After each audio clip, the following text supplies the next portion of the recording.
Would you state your name for the record, please, and spell your last name? Tony Kincaid, Kincaid. And are you employed, sir? I'm a sergeant with the Athens Clark County Police Department. How long have you been employed with the Athens Clark County Police Department altogether? 27 years. And prior to working with the Athens Clark County Police Department, where did you work and what did you do? I was in the Air Force. I went right into the Air Force out of high school. I was in the Air Force for approximately 5 years. And then when I came back out, I got hired with the Clark County Police Department. And then we unified in 1991 and became the Athens Clark County Police Department. So the 27 years, does that include your time with the Clark County Police Department? Yes, sir. There was about 3 years with Clark County, and then we unified. Yes. Where did you grow up? Did you go to high school? I grew up in Colbert, Georgia, and I went to high school in Madison County and graduated in 1982. Now let me direct your attention back to March of 2011. Were you working with the Athens Clark County Police Department at that time? Yes, sir. I was a day shift supervisor on the east side of town. And are you a certified law enforcement officer in this state, and were you during that time, of course? Yes, sir. I am and I was. And when you say day shift east side, tell us about that. Being a supervisor, what were your responsibilities and what area did you generally cover? The Athens Clark County Police Department, we have two major divisions, the east side precinct and the west side precinct. South Millage is kind of a boundary that cuts those two off. And so our east side units are responsible for the calls of this side of Millage and the general east side, and the west side precinct, which is out of the mall, covers the west side calls. And we also use different radio frequencies. And what do you mean you use different radio frequencies, sir?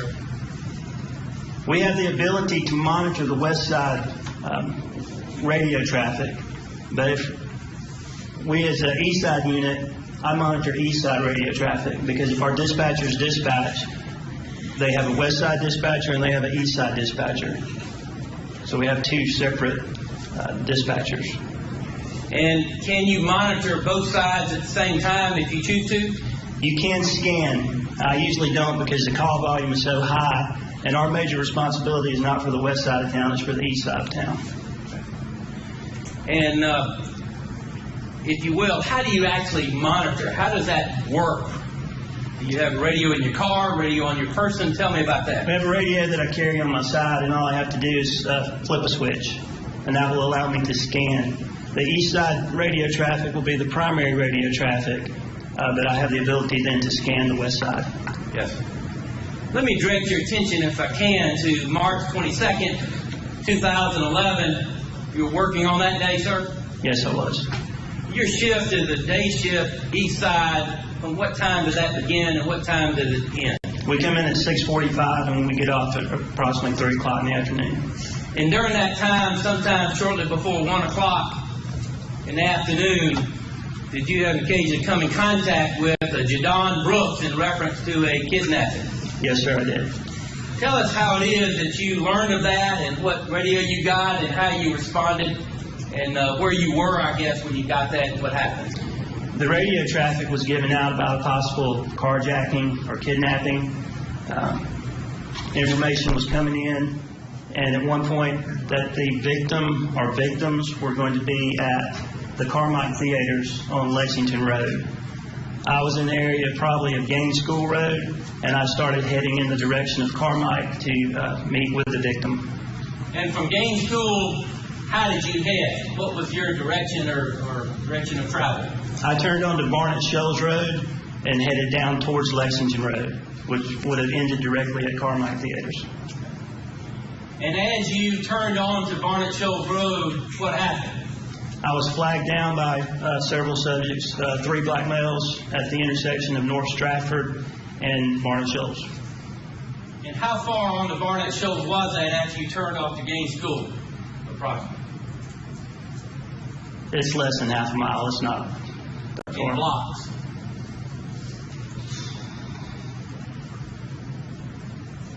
maybe 5 to 6 blocks, maybe.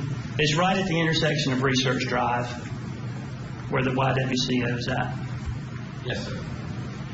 And as you were flagged down, were they on the right or your left as they flagged you down? They were on my right.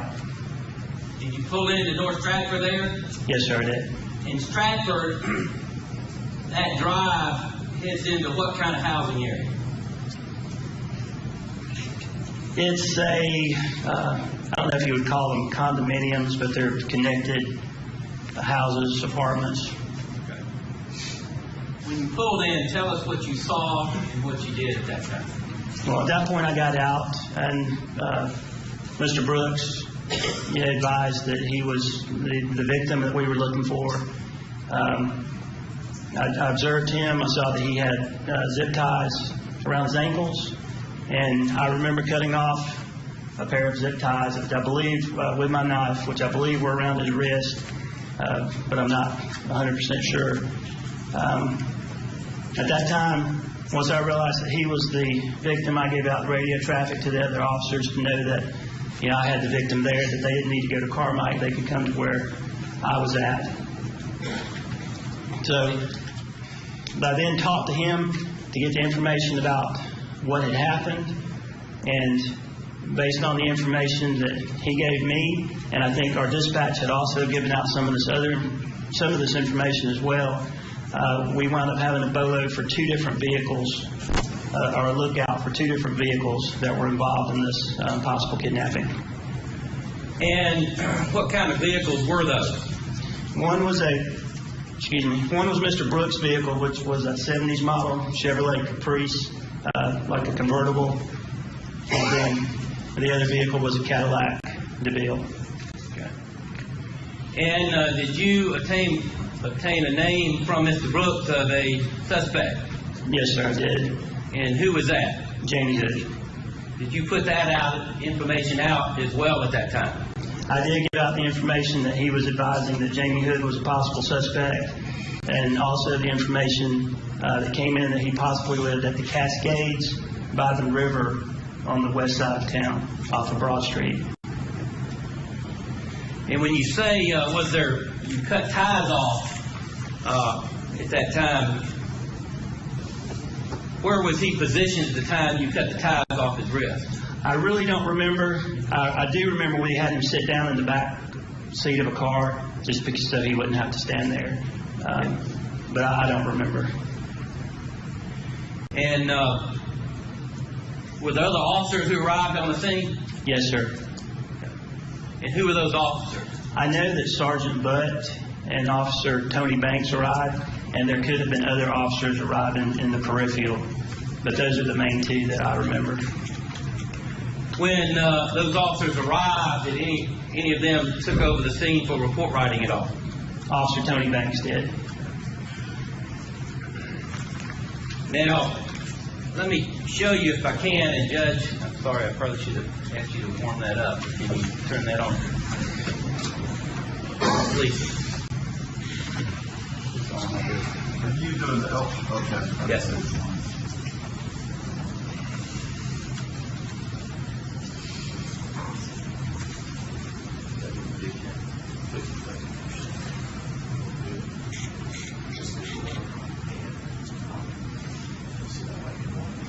Okay. I believe the light, I think I need to just see that.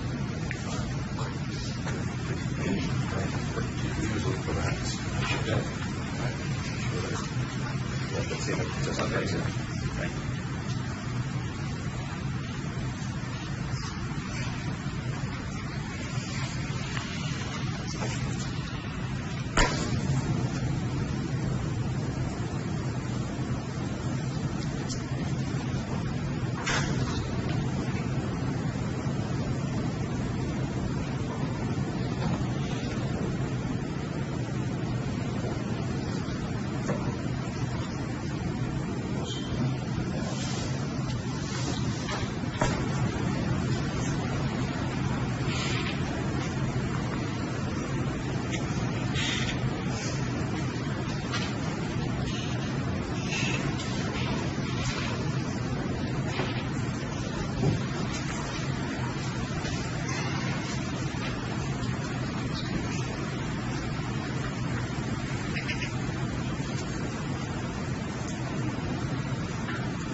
projecting on the screen and showing up on the monitor or the monitor, Judge. I'm talking a few more seconds to warm up, okay? Sorry, I should mention that earlier.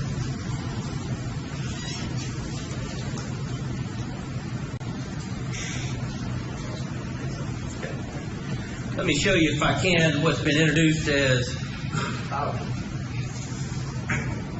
State's Exhibit 39.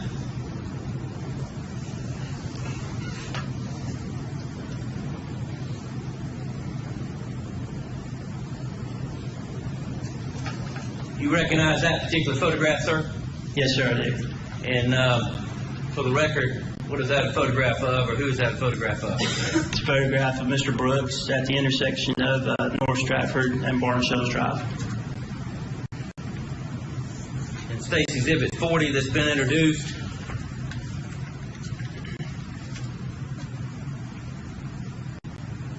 You recognize what that is a photograph of, sir? Yes, sir. Those are zip ties that would have been cut off from Mr. Brooks. Right in this area? Yes, sir. And that vehicle, is that the vehicle he sat down in?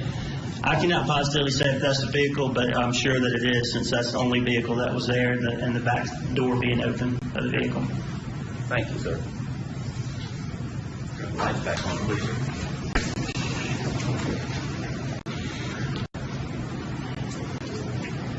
You said you put a bolo out about the vehicles. Did you receive any kind of radio communications indicating that the vehicles have been located? Well, it was approximately around a little bit after 1 o'clock when I was flagged down by Mr. Brooks. And during this process, I'm calling for our forensics unit. I'm calling to try to get in touch with the Criminal Investigation Division. Other officers have arrived at the scene. And right at, shortly before 1:30, I received some information about the vehicles, but I also received some radio traffic, and all three things kind of happened at the same time. And so I'm not sure the exact timing of how they happened. And what information, regardless of the order, what information did you receive about the vehicles? On the vehicles, that Sergeant Aubrey Epps had located one of the vehicles on Little Oak Street at Inglewood, and that was the Cadillac DeVille. And then I also received information that Officer Scott Black had located the Chevy Caprice, and that was at Old Winterville and Douglas Street, but it's also where Little Oak also comes into the other end. So basically you had one car at one end of Little Oak and the other car at the other end. Yes, sir. And you said you received some other information about other events that were going on about the same time. Right. What was that radio traffic, sir?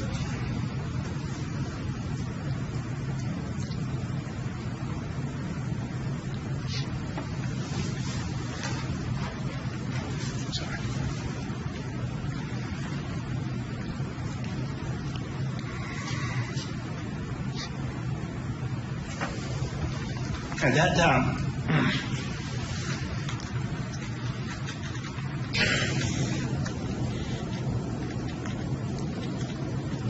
sorry.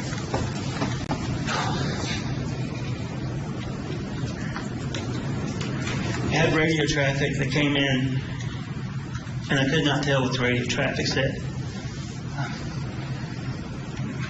But I've heard that radio traffic numerous times before, and it's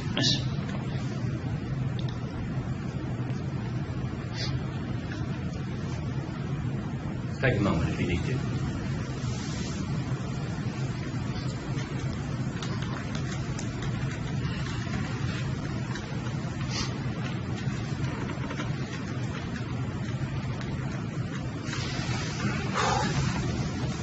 It's radio traffic that when you hear it, you know that a police officer is in trouble. Whether they're fighting, whether they're chasing somebody, you basically stop. Whatever you're doing, you try to listen and figure out where they're at. And that happened right at the same time that we were getting told that the cars were being discovered. So my first impression was that our officers had located the car, or one of the cars, and the suspects that we were looking for, and that they were involved in in dealing with that situation. So Sergeant Butt was also at the scene where we had been with Mr. Brooks. So I got in my car and started to go to locate whatever the officers were that were in trouble, whoever they were. What I didn't realize at the time was it was the west side radio traffic that had come over, that we had heard that I thought it was the east side because I wasn't scanning, but there was another officer who was on scene that was scanning. And what did you do, and what was your travel from that point? At that point, at some point, I realized that we had located the cars, but I also discovered that this was actually occurring on the west side of town, that the incident had happened. And I don't remember how it was told, but I knew that an officer had been seriously injured or possibly had been shot on the west side. So I told Sergeant Butt that I was going to leave and head to the west side to help those officers out, and he would stay on the east side. So it was very chaotic at that time because we had the scene with Mr. Brooks, we had the two scenes where the cars had been located, and now we had a scene where possibly an officer had been shot or injured on the west side of town. So it was very chaotic right then. But I did travel to the west side. Did you go down Barnett Shoals to Lexington Road, or did you go some other direction? I believe, and I'm not positive on this, but I probably would have hit Lexington Road and got on the 10 loop and traveled around the 10 loop and gotten off on Atlanta Highway. I think that's how I probably would have gone. And when you left North Stratford at Barnett Shoals, did you hit? I would have headed down towards Lexington Road because that's in the general direction where our officers had located the cars. Yes. And when you headed, when you left North Stratford on Barnett Shoals, did you head at a high rate of speed at that point? I did. Did you have any blue lights or sirens on at that time? I don't recall if I used blue lights or sirens. But you took off fairly quickly. Well, when I took off from there, my initial was, I don't really remember how quickly I took off from there because, again, I've still got to process and try to figure out what officer's in trouble, where they're needing help. So I know I wanted to get in the car and to get moving, but I don't recall how quickly I did. As you went down Barnett Shoals and got to Lexington, you indicated you may have gone on the loop or whatever. Did you actually get to Little Oak and Old Winterville before you went? And that's the other thing I don't remember because I know later on I came back to those scenes. So I don't know if I stopped there briefly and talked to the officers there before I went or if I just went straight to the west side. When you say you went to the west side, where did you go, Sergeant? When I wound up getting on Atlanta Highway, coming down Atlanta Highway towards West Broad Street, and actually where Atlanta Highway runs into West Broad Street or turns into West Broad Street at the river, right on the other side of Cascade Apartments on near Sycamore Drive. And then when I got down there, there were other officers there that had kind of set up a perimeter. I discovered that an officer had been shot, two officers had been shot, and I just helped set the perimeter right there. And were there other Athens Park County officers there at that location? There were, and I know that I searched up under that bridge with another officer, but I don't recall who that officer was. And then at another point, a Oconee County sergeant, K-9 sergeant, pulled up, and I was maintaining that perimeter with him. And from there, what did you do? Well, at that point, I left probably about 20 till 2 to head over to the west side. Probably shortly thereafter, a little bit after 2, got over there. And Oconee County, obviously, they have a different radio frequency as well. And so while I'm there with the Oconee County sergeant, he receives information of a possible carjacking that had just occurred. It occurred in our county at Epps Bridge Road near Windy Hill, but for whatever reason, the victim had called into Oconee County. So when he gave that information out, that's probably less than half a mile to a mile. That's very consistent with where if the suspect in the shooting had run, it's very likely that this is going to be the same suspect.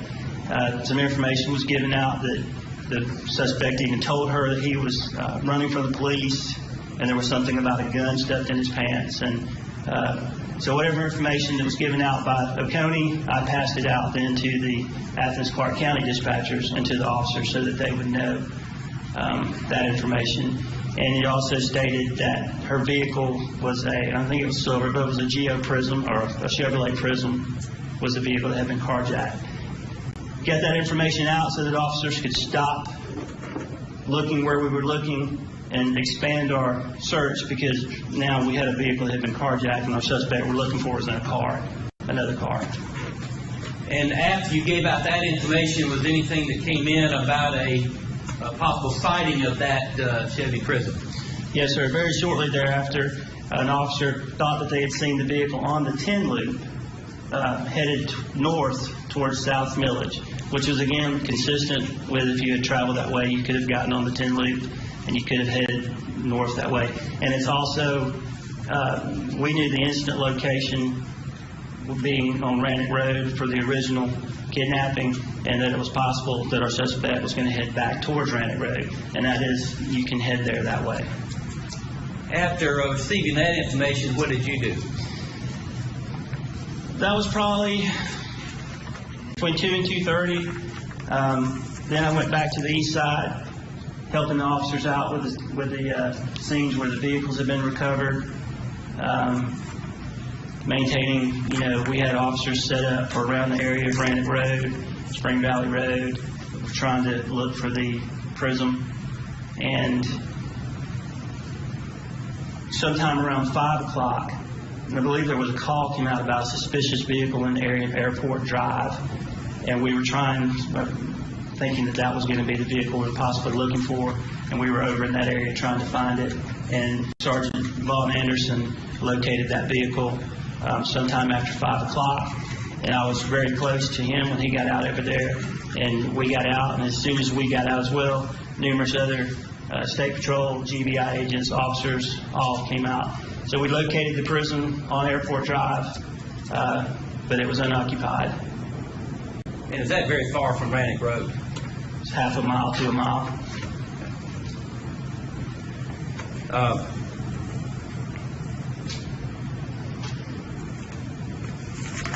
Let me ask you, and I don't know whether you brought it with you today, did you have a record of the different times in regard to the call about Mr. Brooks? And I had looked at that. It is our computer-aided dispatch printout. Yes. That's what I used to base my, some of my memory for the times, but I did not bring that with me today, no, sir. But that'll be on the CAD printout? It is on the CAD printout. All of those times are, yes, sir. Yes, sir. Thank you.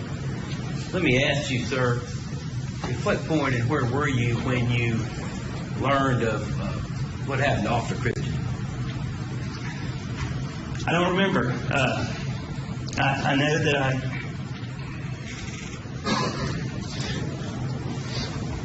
that I called my wife.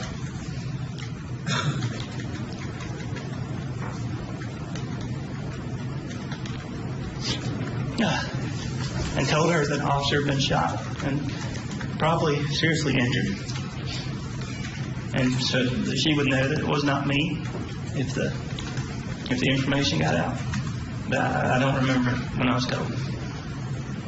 And if I can, the area that you went to locate near the river and the bridge, can you describe a little bit better about where that is located? Perhaps if you're going, let me strike that. You know where the intersection is of Broad Street and Alps Road and Hawthorne, where the Hampton Inn is? Yes, sir. And if you're going on Broad Street heading out of town, Sycamore Drive is on your right or left? If you're on Broad Street going out of town, Sycamore Drive is on your left. And as you're heading on Broad Street past Sycamore Drive, where was the bridge in the area that you responded to over there and wound up searching and met the Oconee County sergeant? Right. It is just west of Sycamore Drive. It's called Cascades by the River because that's the river that runs down by the apartments. So if you pass Sycamore Drive and pass the river, then the bridge is there, and we set up on that bridge. If you cross over that river, you will run into Old Epps Bridge Road or Epps Bridge Road on that side, if you continue heading west. At the intersection of that Broad Street, Atlanta Highway, and Old Epps Bridge Road on the left on the corner, what sort of business is located there now? I don't usually work the west side anymore. I can tell you it used to be Brack Road Chevrolet, but I think it's a gas station now, I believe. Thank you, sir. Yes, sir.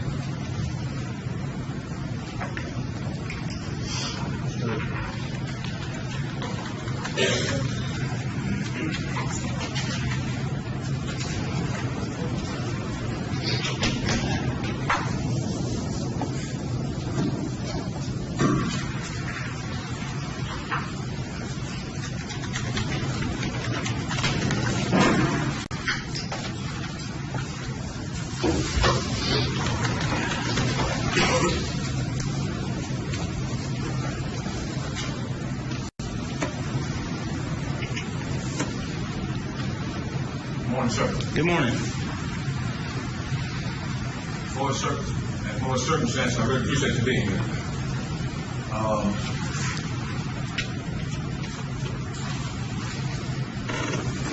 Did you respond to a carjacking and kidnapping call pertaining to Jadon Brooks on March 22nd, 2011? Yes, sir, I did.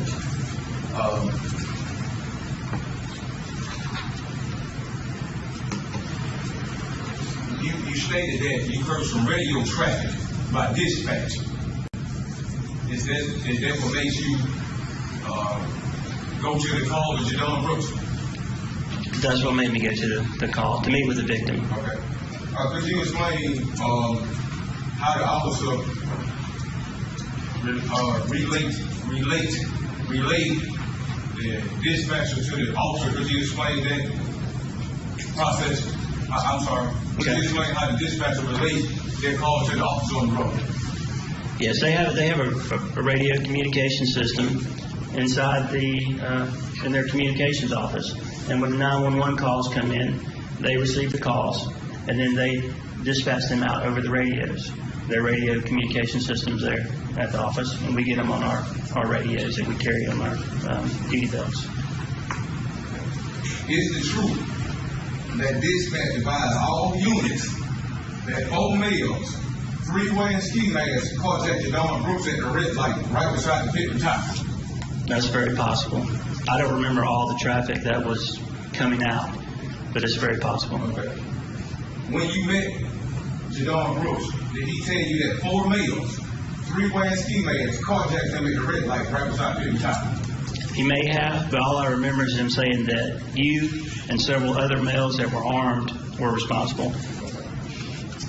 Did Jadon Brooks tell you that he and 2 other black males came to 100 Random Road and threatened to kill you about drugs?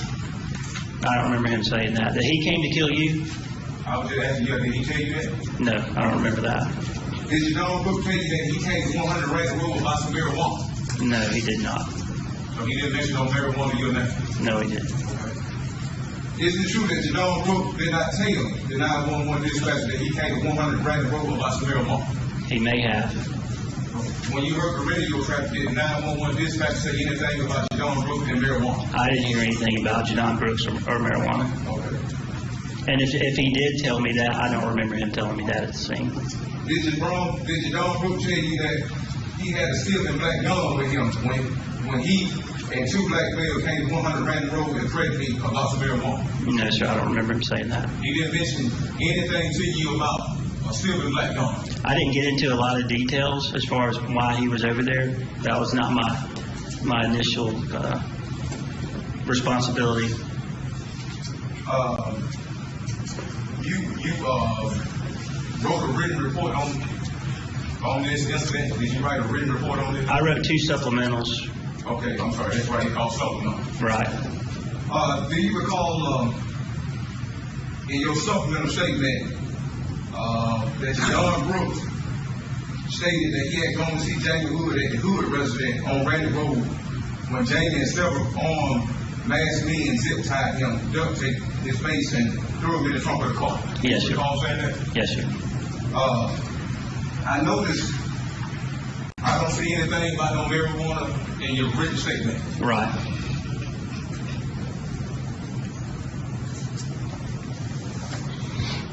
But he did tell you that he came to one of the random road. Right. Okay.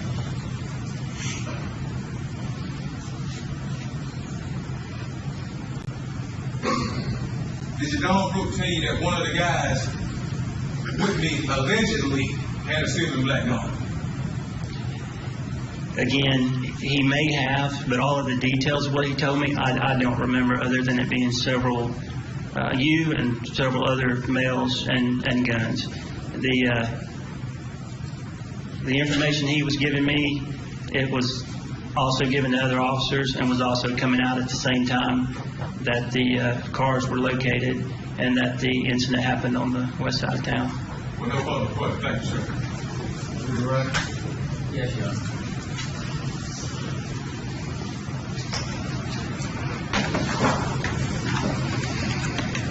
Sergeant Kincaid, you have your report with you. I did not bring it, no, sir. Let me show you what's been marked as State Exhibit number 41.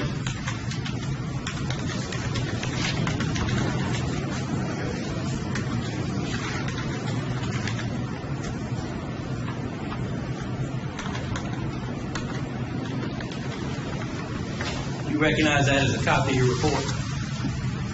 Yes, sir, it is. Did you put in there a description of what Jadon Brooks told you on that day? Yes, sir, I did.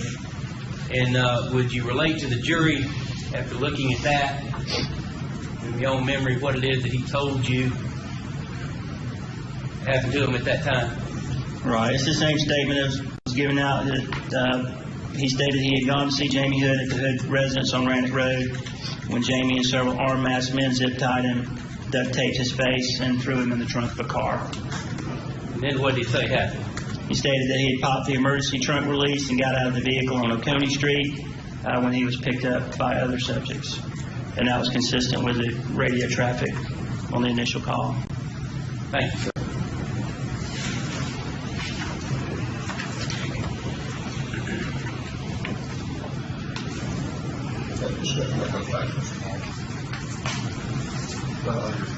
Yes, Your Honor. One question. Sir, you would agree that there's nothing in your report about no marijuana? That's correct. Thank you, sir. No further questions. Let me go down. Yes, Your Honor. You can excuse, Judge. No, sir. You're excused. Yes, sir. Next witness. Tony Banks.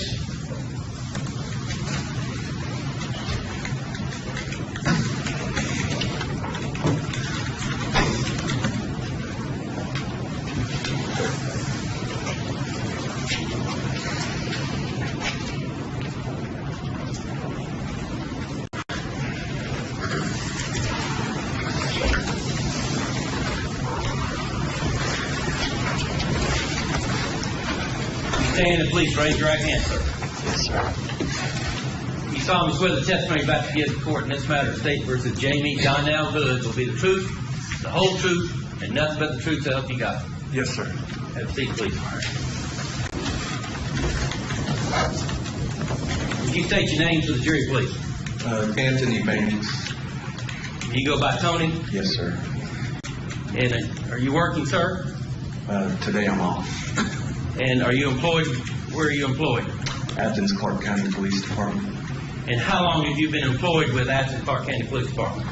Since October of 2001. And are you a certified law enforcement officer in this state and with the department? Yes, sir. Prior to working with Athens Clark County Police Department, where did you work? For the Clark County Sheriff's Office. And how long were you with the Clark County Sheriff's Office? Approximately 15 months. And prior to working with the Clark County Sheriff's Department, where did you work? I was in the Army. Now, right now you're working with the police department. What are your responsibilities? What do you do? I belong to Uniform Patrol, which is responsible for answering calls for service, patrolling a specific zone on any given day. And is there a particular area and shift that you work? Currently, I'm assigned to East Side day shift, and that's basically everything east of Millage Avenue. And how long have you been in that assignment, day shift east? It's been about 8 years now, sir. And when do you come on and when do you get off, General? Start briefing at 6:45 in the morning and get off at 3 o'clock in the afternoon. Now, that was the shift that you were working in March of 2011? Yes. And on March 22nd, 2011, did you work that shift on that particular day? Yes. At some point shortly before 1 p.m., did you have an occasion to respond to a call in regard to a kidnapping involving a John Brooks? Yes. You recall where you were at the time you received that call? I was at Morton Road at Old Winterville Road when I received that call. And after receiving that call, what did you do and where did you head? Immediately started going towards the specific location of the call, which was Lexington at Winterville. While en route, we received updates that the victim had gotten into another vehicle with another person and had changed locations, and so rerouted to the location where I ultimately met with him. Was there another officer already there? Yes, sir, Sergeant Kincaid. And where was that location? Do you recall? That was Barnett Shows at Stratford Drive. And any other officers respond or arrive at that scene in addition to Sergeant Kincaid? Do you recall? Sergeant Budd was did also respond to that scene. And when you got to the scene, what did you see and what did you wind up doing? When I first got there, I saw a gentleman sitting in the back seat of a vehicle. He had the door open and his feet were sitting outside the vehicle like if he was sitting sideways. I approached him, believing him to be the victim. First thing I noticed was that his feet were tied together, and he was a very large man, so I was kind of curious about, what's going on with that. And I looked at his feet, and I saw him, and I asked him, "Sir, what's wrong? What's going on with your feet? Why are they tied up?" And he was shaking. He looked very scared. He told me that he had been kidnapped and that they had tied him up. And he said that his hands had also been tied up, but he had gotten them free. What did you do at that time? Retrieved a knife to cut the ties off of his feet to kind of give him make him more comfortable. And like I said, he was very scared, so we were trying to get him to relax so he could talk to us and tell us what was going on. And at that point, were there other folks with him at all? Yes, sir. He had been picked up by a friend of his that had just happened to be at the intersection when he came out of the trunk. And do you recall the name of that individual, sir? I do not recall his name. I primarily talked to the victim. Okay. And did Sergeant Kincaid remain on the scene, or he believed at some point? At some point he did leave. Yes, sir. Was there information given out about the suspect as far as any other vehicles involved or anything like that? Yes, the victim or the suspect vehicle we were given by the victim. He said that he was in a Cadillac. Excuse me, I have an objection. I would object to him saying Mr. Brooks was clear because he can't say how Mr. Brooks felt. He's not Mr. Brooks. If that's speculation, I would object to that speculation. I would ask that be straight from the front.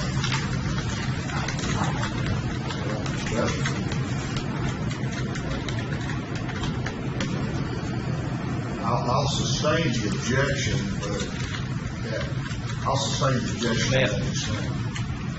You may ask another question. May I be heard about that? First of all, he's already testified and there was no objection, number one. Number two, I believe he can basically tell based on that whether what he observed at that time and why he feels that way. I think you can describe it, yes. Okay. I'll allow you to do that. Thank you.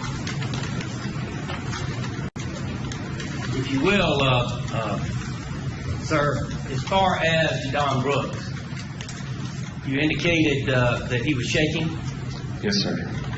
and you indicated basically how he appeared to you. Why would you say that? What did you notice about him that gave you that impression? The nature of the call, that he had come out of a trunk of a vehicle, which is a very unusual event in broad daylight.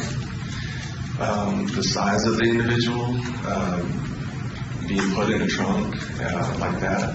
And like I said, when I got out and initially observed him, he was shaking, visibly shaking, and appeared possibly had to have been crying at some point.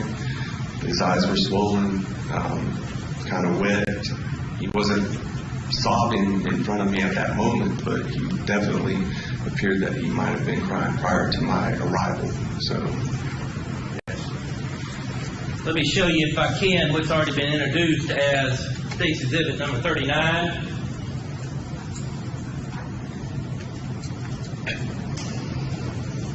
You recognize that photograph, sir?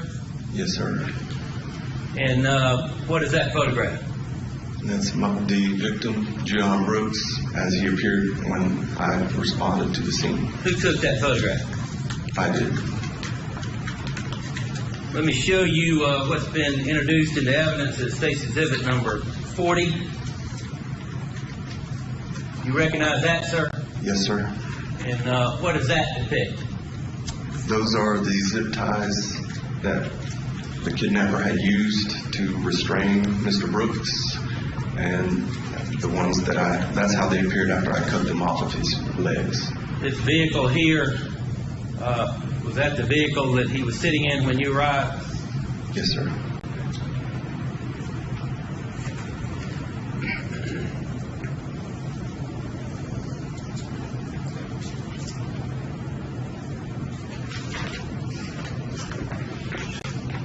Sir, did you wind up recovering those zip ties at all? Yes, sir. What did you do with those? Put them in my bag and put them into evidence. Okay. Let me show you, if I can, what's been marked as State's Exhibit number 42. Indicates as evidence. It's a brown bag.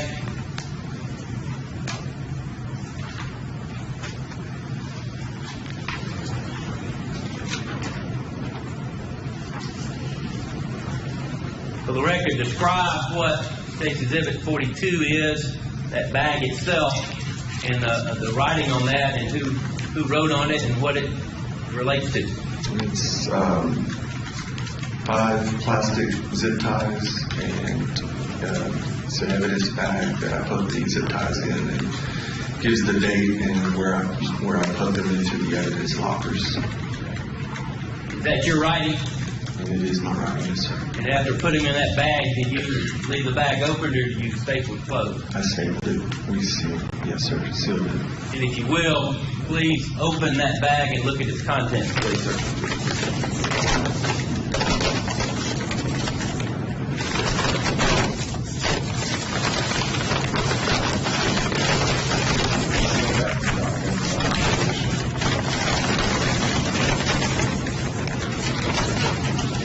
And what do those appear to be, sir?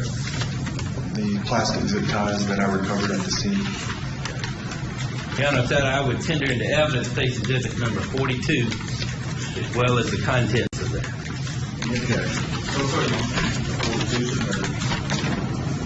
And if you will, pull those out at this point.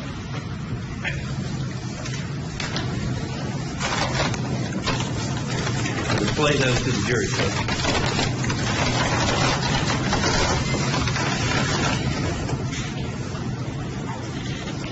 You can put them back in. Thank you.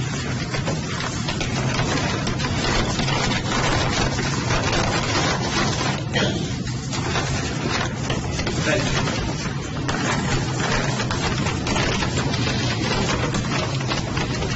Thank you, sir. Sir.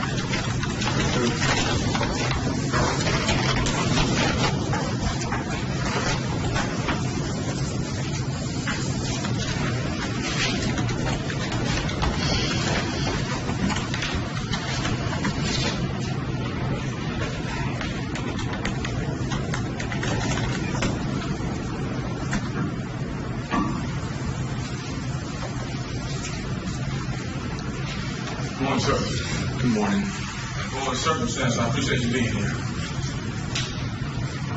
Mr. Banks, Mr. Banks. Yes, sir. Mr. Banks, did you do a written supplemental report on this case? I did an initial incident report for the case, yes. Okay. Do you have that report with you, sir? No.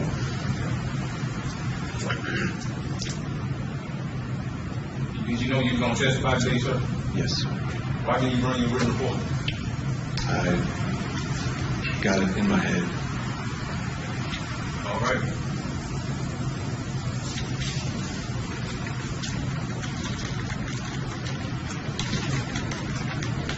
Do you think this case is a pretty serious case? Yes. And you failed to write your written report on a serious case?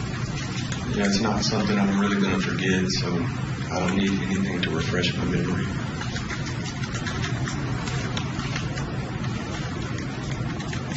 In your written report, how many men did Jadon Brooke tell you that was with me? 4. 4. He didn't tell you 3 men were with me. He said 4, correct? In my report and what he told me, yes.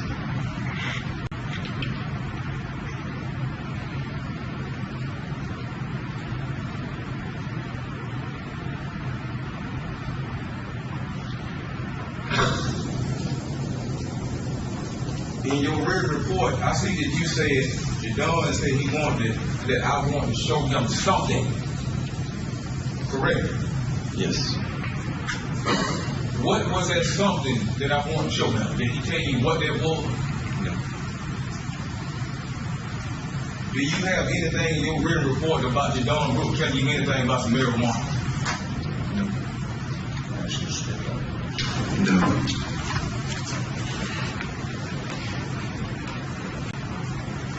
I'm sorry, sir, I didn't really hear you. No.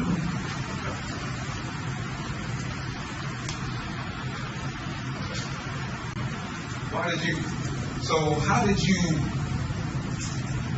get connected with Jadon Brooke today? What led you to being connected with Jadon Brooke? I responded to a call and met with him. What made you respond to that call? Several people calling saying that a man just jumped out of a trunk, and Did they call you by phone or radio traffic? the dispatcher dispatched us to that. Could you explain the process of the dispatcher relaying information to the officer? They get a call from a public source, and they communicate over the radio to the appropriate zone officer that's closest to that area, and then they get an acknowledgement from the officer that he's received the information and that he's en route to the call. Isn't it true that dispatch advised all units that 4 males, 3 white females contacted Jadon Brooke at the red light right beside the victim's house? The call I received was that a male had gotten out of a trunk, and it was originally dispatched to me as a kidnapping. So you don't recall hearing any radio traffic from the 911 dispatch officer about 4 males weighing 3 weighing ski males contacted Jadon Brooke at the red light right beside the victim's house? Do you recall that? I don't recall that, no.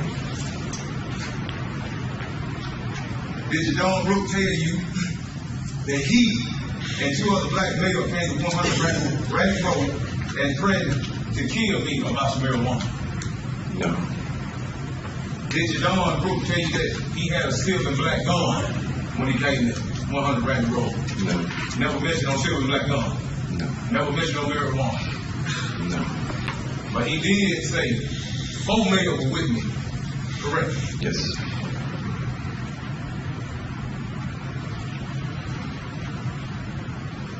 Did you hear any radio traffic from the 911 dispatcher stating that Jadon Brooke went to 100 Ranch Road about marijuana? No.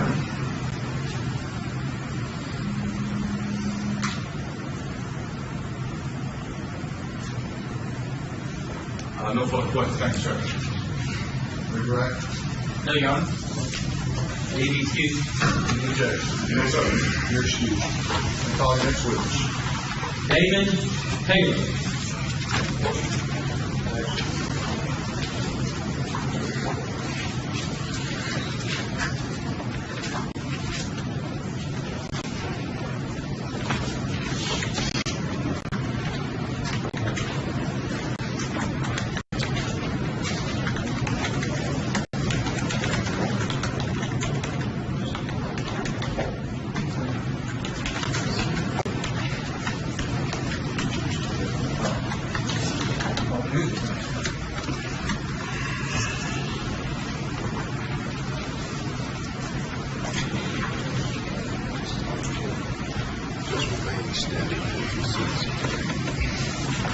Remain standing and raise your right hand, please. You solemnly swear that the testimony you're about to give in this matter of State versus Jamie Donnell Hood will be the truth, the whole truth, and nothing but the truth, so help you God. Yes, sir. Have a seat, please.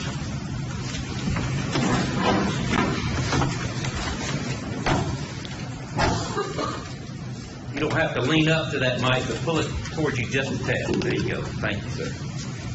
Would you state your name, please, sir, and spell your first name? Damon Taylor, D-A-M-O-N. And how old are you, sir? 30. What's your date of birth? 4/22/84. And what county do you live in? Clark County. Can you tell us, if you will, that you grow up here in Athens, Clark County? Yes, sir.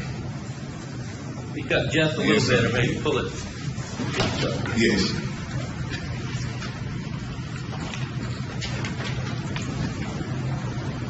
What high school did you go to? Clark Central. And did you graduate from Clark Central? No, sir. When were you scheduled to graduate? 2002. And when you were at Clark Central, did you play any sports at all? I played football. Now, are you working at this time, sir? Yes, sir. Where do you work? Athens Trucking. What do you do for Athens Trucking? Drive dump trucks. And do you have a commercial driver's license to do that? Yes, sir. How long have you been a truck driver? Since 2007. Are you married, sir? Yes, sir. And who are you married to? Shania Taylor. How do you spell her first name? S-H-Y-N-A-D-A. How long have you been married to her? 5 years. And does she work? Yes, sir. Where does she work? Clark County School District. And what does she do with Clark County School District? School teacher. Where is she a school teacher? Gaines School. Elementary. Is that off of Gaines School itself on the east side? Yes, sir. What does she teach there? Kindergarten. How long has she been a teacher there? About 8 years. Now, let me ask you, do you know a person by the name of Jadon Brooks? Yes, sir. How long you been knowing Jadon Brooks? Since probably 99, 2000. And did you know him just to see him? You know him from around town? Or how did you come to know him? I met him in high school.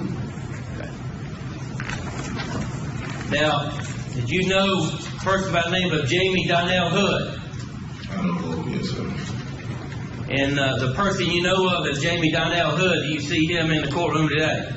Yes, sir. Would you point him out? As the record reflects, he has pointed to the defendant, Jamie Hood.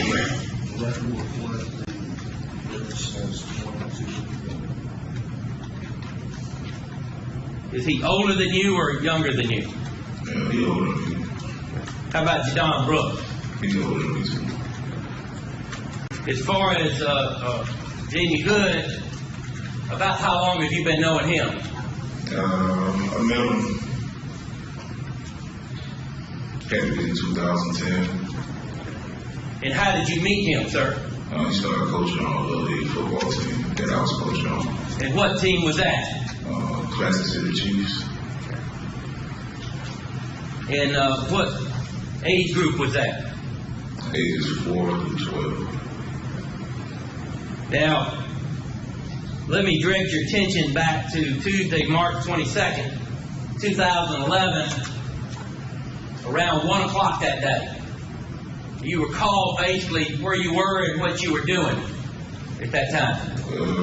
I was just out. Did you see Jadon Brooks about that time? At what time? Around 1 o'clock or so Yeah. on that day. Yeah. Where was it that you saw him? Let's not go into exactly how you saw him, but at what area of town? Winterville Road. At a particular intersection or some other location? Winterville and Lexington. Where had you been prior to that?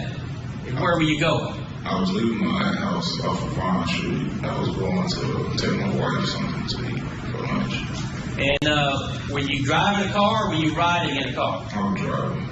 And whose car was that? It was my wife's car at the time. What kind of car was that? Do you recall? 04 Honda Accord, still. I think 04. And was anybody else with you at that time? Yeah, I earned that to ride with me. And when you say that you left Vine Street to take your wife some lunch, you wound up on Winterville Road, I mean? Yes, sir. Okay. And as you were on Winterville Road heading to Lexington Road there, when you got to Lexington Road, which way were you going to be turning? Left. Going back up Lexington. Tell us, if you will, basically what happened as you approached that intersection there. What lane did you come into, and basically what happened? Got over the left lane to make a left turn. I was 3 cars back from the red light, and me and Ernie passed. And probably about a minute or two, saying Jack Hood, Cadillac come down, saying Jadon Brooks, and he wasn't driving. As you saw Jamie Hood, you saw him driving his Cadillac. Yes. When you say it came down, where was it in relation to your car? It was in the right lane. As if to turn right? Yes, sir. Could you tell whether anybody else was in that car? No, I couldn't tell. Did he actually pass your vehicle as he came down, or was he kind of more in the back, or what happened? No, he went past me. And when he did you look over and see him, and it appeared that he looked over and see you? I seen him. I never seen him. You remember him basically making a motion at you at all? I don't remember. I remember seeing him. I do remember seeing him. They just got some knew his car. Because he goes football, so I knew he drove. Yes. And you said at that point you saw Jadon's car. Was it in front or behind the defendant Hood's car? It was behind. Did it actually roll past you as well, or beside you at all? It rolled past, but it rolled past me. And you recognized Jadon Brooks' car? Yeah. When you looked over and saw that, you said you didn't see Jadon driving. Who did you see, or can you describe the individual or individuals you saw in the car? I just seen a guy, a dark-skinned guy. I'm sorry? I just remember seeing a dark-skinned guy. I know what Jadon, because Jadon hit about my size at the time, so I knew it was him. Could you tell at that time whether anybody else was in the car? I think it was someone in the front seat. Someone else in addition to the driver? Yeah. And did those two cars, the Cadillac and Jadon's car, stop? They stopped farther down, closer to the rail. As you were parked waiting for the light to turn so you could turn left, tell the jury, if you will, what you observed and what happened. Seeing Jadon Brooks jump out the trunk of the Cadillac. And how did he do that, and what happened when he came out? He hopped out And he was crazy, saying somebody was trying to kidnap him. And I went back to him. He went to one car. I said, I remember him running to a car and he couldn't get in that car. And we go from school, so the guy that was on the front seat, when we opened the door, we told him to hop in. Open the back door? To my car, on the right side. Can you tell us, basically at that time, what did you observe? When he got out of the trunk, did he just walk right out, or did he fall out, or what did he do? He fell out. He fell out into the ground. And at that time, how was he able to move? Did you notice anything about his feet at all? I remember having ties on his feet, like a wire tie. That's how much I tried to tie him over. And how was he able to move from the trunk going to the first car and then to y'all's car? He was just trying to run away from the car. And did he get in the back seat of your car? Yes, sir. At that time, how did he appear to you? Could you tell? Scared, crying. And when he got in, let me strike that. When he got out of the trunk, at any point, did you notice at all the defendant Jamie Hood at all at that point or not? What you mean by notice? Did you see him still inside of his car, or did he get out of his car, or do you know? I don't remember him getting out of the car. I remember the car just pulling off. And when it pulled off, which way did it go? It went to my right, towards downtown Athens. How about Jadon's car? Where did it go? It followed. And when Jadon got in your car,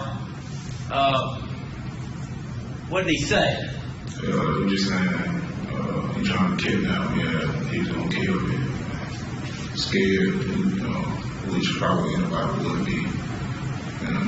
And he said he was in the trunk, in the trunk of the car. And at that time, what did you do? I made another turn, and Jadon called the cops. He called 911.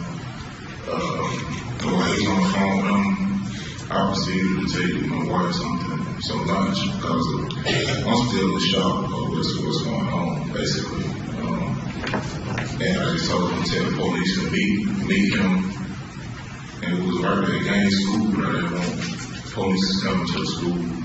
So they made it around the corner at Little Ones. That was another officer. You say Little Ones, is that daycare Little Ones I forgot the name of the apartments that's beside it, but there was some apartments beside the school. And we turned it up and met the cops. Let me show you what's been introduced already as State's Exhibit number 39. Do you recognize what that's a photograph of, sir? No, it was like an apartment complex. And who was that right there? That's Jadon Brooks. And who was that right there? Can you tell? I guess that's me. Okay. And State's Exhibit number 40, there's a vehicle in there. Does that appear to be the vehicle you were driving that day? Yes, sir.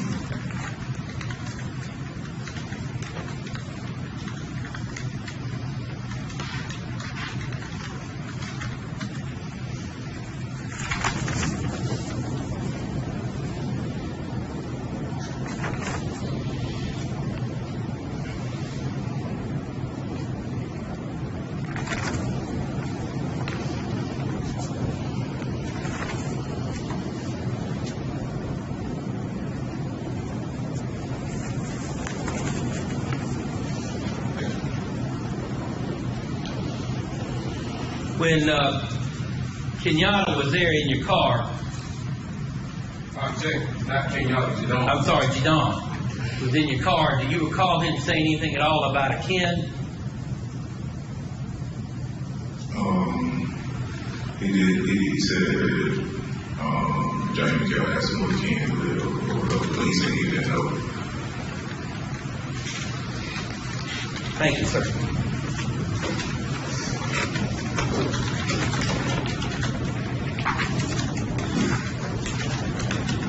Questions? Yes, sir.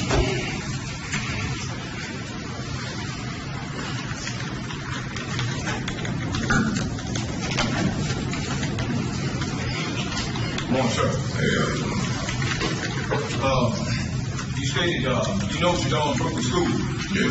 Where's you know Jadon Brook from? Or, Aldo. Have you ever heard of a game called Slick Boys out of Aldo? again, Slick Boys out of Aldo. I heard of something. They come out of Aldo, right? Yeah, something like that. Okay. Tell us what you know about Slick Boys and Aldo. No, that's irrelevant to this trial. I would object to that. I'm going to sustain that objection.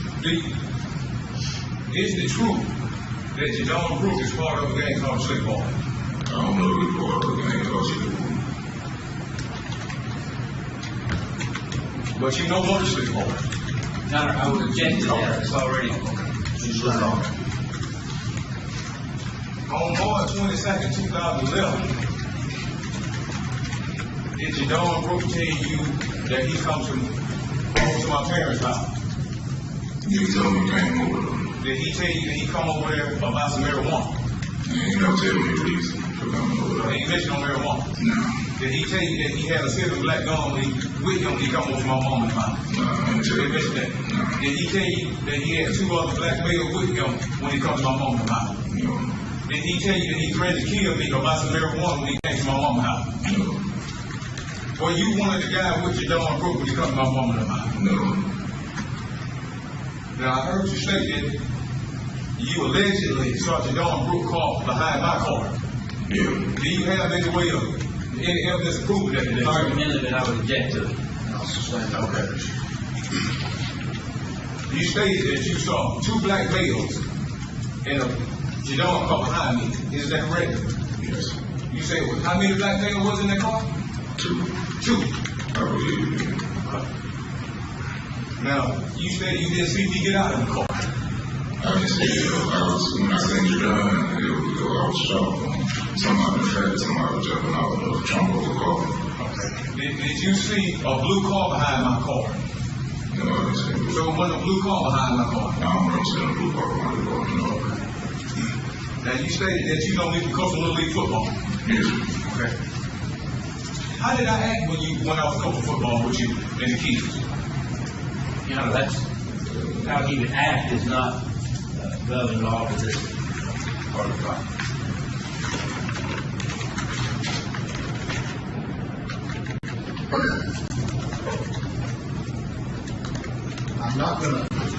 I'm not gonna sustain the objection, but I don't think you need to be more definitive about Okay.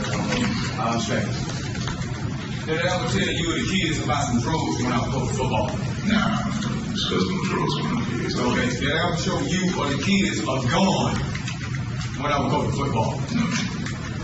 Matter of fact, we took them kids out to eat pizza and everything when they do good. Your Honor, all that is not relevant to the issue for this I will trial. sustain that objection. Did you ever see me threaten anybody when I was coaching football? No. Did I ever threaten you? No, bro. Did I ever disrespect you on any level? No.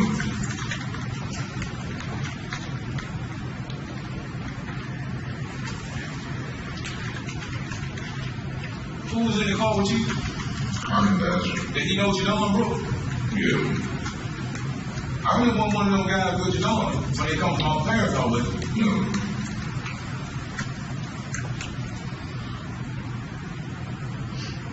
No further questions. Regret. Yes. Mr. Taylor, Yes, sir. it's time.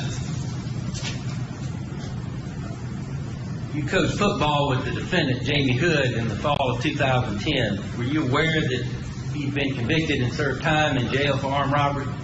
I haven't heard about it yet. And let me ask you, as far as the 4 to 5 year olds or a younger age group, Jamie Hood coach any of those fellas? He was coaching with me at the 9 and 10-year-old level. Why was he not coaching the younger one? I object, Judge, that's not relevant to this case. I'll sustain that objection. It was in response to his question, Judge. Thank you, Mr. Taylor. Recall? No, sir.